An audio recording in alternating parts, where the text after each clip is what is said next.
Assalamualaikum warahmatullahi wabarakatuh. Perkenalkan, kami Nikmatul Hidayah dan Sabila Faramahira dari Fakultas Kesehatan Masyarakat Universitas Indonesia. Video ini akan menjelaskan tentang pelayanan stroke di Indonesia. Nah, kalian sendiri tahu nggak sih stroke itu apa? Stroke itu merupakan penyakit pembuluh darah. Menurut WHO sendiri, stroke merupakan suatu keadaan di mana ditemukan tanda-tanda klinis yang berkembang cepat berupa defisit neurologik vokal dan global yang dapat memberat dan berlangsung lama selama 24 jam atau lebih, atau dapat menyebabkan kematian tanpa adanya penyebab lain yang jelas selain vaskular.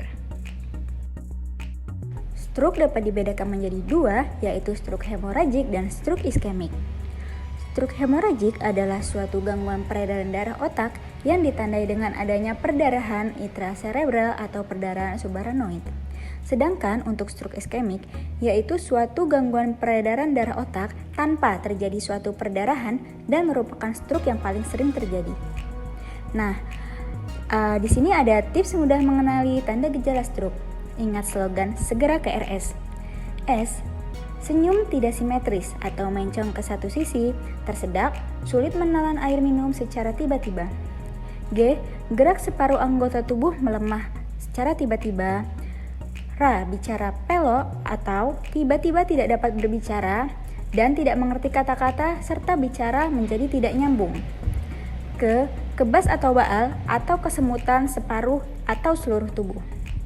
R. Rabun, pandangan satu mata kabur dan terjadi secara mendadak.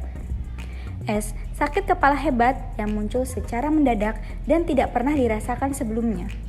Biasanya juga terdapat gangguan fungsi keseimbangan seperti terasa berputar, gerakan sulit dikoordinasi, atau sempoyongan.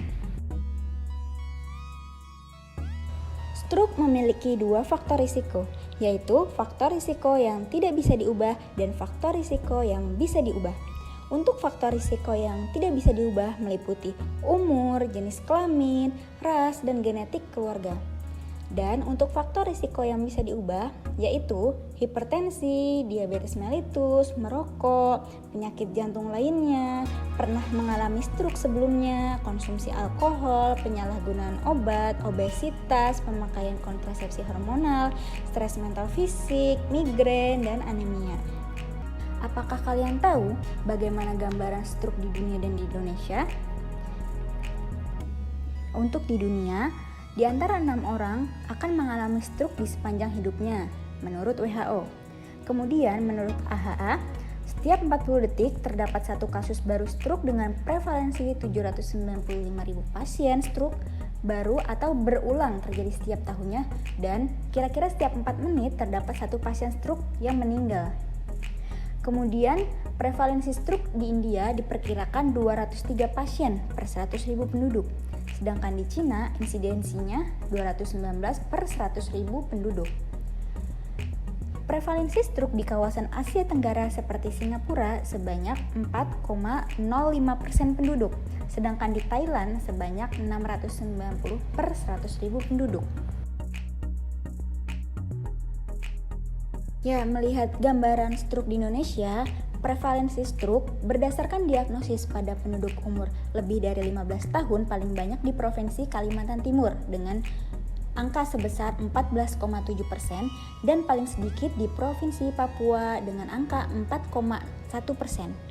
Sedangkan prevalensi stroke paling banyak terjadi pada jenis kelamin laki-laki sebesar 11% dan berdasarkan tempat tinggal paling banyak terjadi di perkotaan yaitu sebesar 12,6%. Prevalensi stroke berdasarkan tingkat pendidikan paling banyak pada kelompok tidak sekolah yaitu sebesar 32,8%. Berdasarkan pekerjaan paling banyak pada kelompok tidak bekerja yaitu sebesar 18%. Prevalensi stroke di Indonesia menurut kelompok umur paling banyak pada usia di atas 75 tahun sebanyak 67%.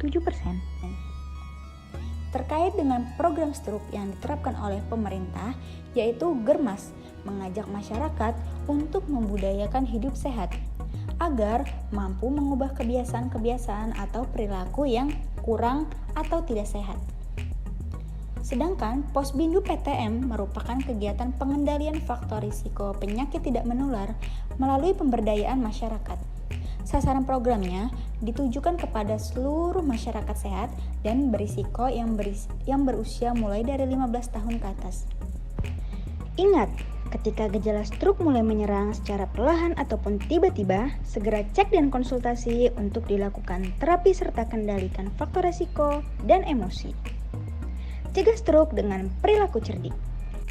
Nah, sejalan dengan slogan kesehatan tentang pencegahan penyakit tidak menular yang setiap hurufnya mempunyai makna C, cek kesehatan secara berkala, yaitu cek tekanan darah, kadar kolesterol, berat badan, dan lain-lain.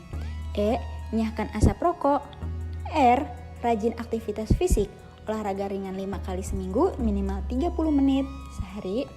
Kemudian D, diet sehat dengan kalori seimbang, perbanyak makan buah sayur, kurangi konsumsi garam. I, istirahat cukup. K, kelola stres dengan baik.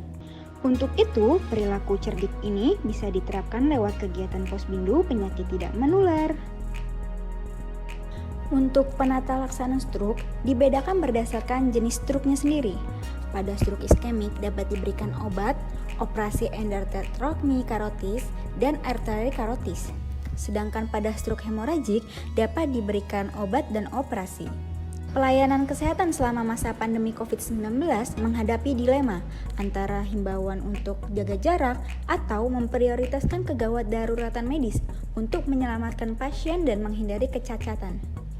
Terdapat dua alternatif, yaitu pemanfaatan telemedicine, home care, dan pelayanan klinik keliling. Telemedicine dipilih untuk memastikan pasien tidak putus obat dan mengurangi kepadatan kunjungan di rumah sakit, klinik, atau vaskes lainnya. Untuk home care dan pelayanan klinik keliling diharapkan mampu membantu mengurangi keterlambatan diagnosis dan pengobatan. Penyakit stroke sering dianggap penyakit monopoli pada orang tua. Tetapi terjadinya transisi demografi dan teknologi di Indonesia yang mengakibatkan perubahan pola penyakit tidak menular stroke yang sebelumnya didominasi oleh orang tua yang berusia di atas 50 tahun ke atas beralih ke kaum muda. Serangan stroke sangat berkaitan dengan gaya hidup serta temperamen yang cenderung ambisius. Sekian video pendek pembelajaran dari kami mengenai stroke. Semoga materinya mudah untuk difahami dan dapat memberikan manfaat serta perubahan kecil dalam menjalankan perilaku hidup sehat. Ayo terapkan pola hidup sehat agar terhindar dari penyakit stroke. Jangan lupa share link, like videonya, dan subscribe akun YouTube-nya. Let's enjoy it. Terima kasih. Wassalamualaikum warahmatullahi wabarakatuh.